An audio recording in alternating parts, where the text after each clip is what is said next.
Well, at least for now, the price of oil is jumping about 8% here this morning, with a barrel of crude oil now nearing $100 a barrel. This is likely to send gas prices up over the next 1 to 2 weeks by a total of maybe 10 to 20 cents a gallon. There are other factors at play, but I do expect that in the next week or two, we'll let me back up.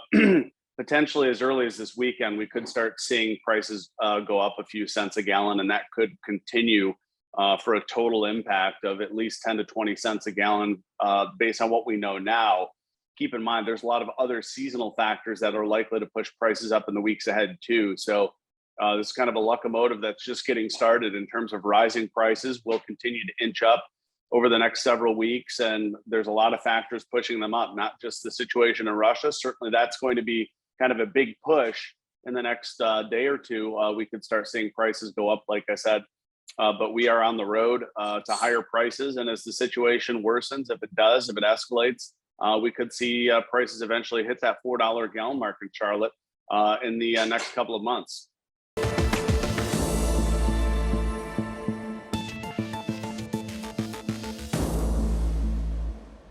A lot of it has been Russia, but keep in mind, we are still seeing recovery in the pandemic, and demand is going up for gasoline. And of course, because of what happened early in the pandemic when prices and demand plummeted, oil companies are producing far less. And so a lot of this still has to do with COVID imbalances. In the last couple of months too, the Russia situation has added weight to rising prices. And as we move forward towards the summer, we are starting the transition to more expensive summer gasoline, and demand is going up further.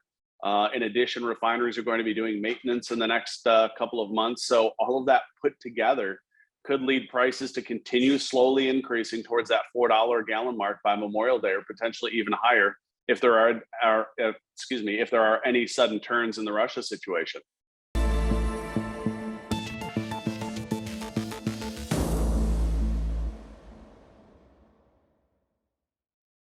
There's a lot of different factors. The most grave situation is if Russia were to stop exporting oil and or natural gas. They are a major producer of not only oil, but as you mentioned, natural gas. And if they eventually get pushed into a corner, if sanctions start to cripple their economy, they could inflict a lot of damage on the global economy, which could be their intent if they do start to stop oil exports and natural gas. Now, you mentioned the Nord Stream 2 pipeline. That's why we have reason to worry, because last fall, when Germany delayed the approval of the Nord Stream pipeline, the Russians responded by immediately cutting shipments of natural gas to Europe. That's the concern here, is that Russia could use oil as a weapon, as it did using natural gas as a way to punish Germany and punish the EU. So I think that represents the most grave of situations.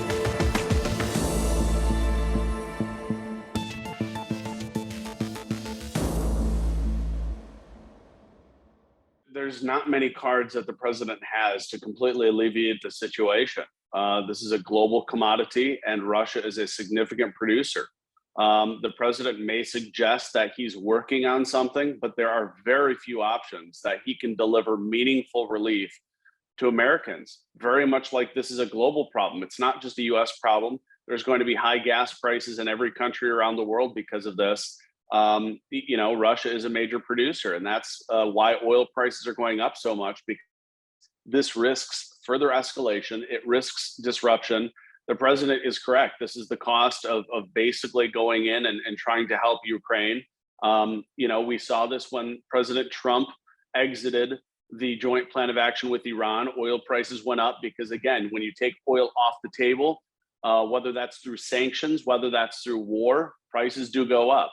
And it's not just a US thing, it's a global thing. So how long this lasts? Well, if Russia were to say, leave Ukraine tomorrow, if the situation would have a definitive end, if there's a peace treaty or something like that, then oil prices could come plummeting back down to earth.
Depends on how quickly Americans get rid of their internal combustion engine vehicles and go to EVs. I mean, we've seen a lot of supply chain hiccups as well with EVs.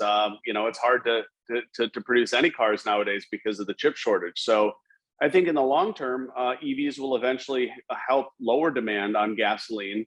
But that's certainly a long play here. And it's going to take quite a bit of time for a rise in EVs to offset situations like these. All right. Appreciate your time, Patrick. Thank you. Hey, my pleasure, Brad. Have a good one. You too.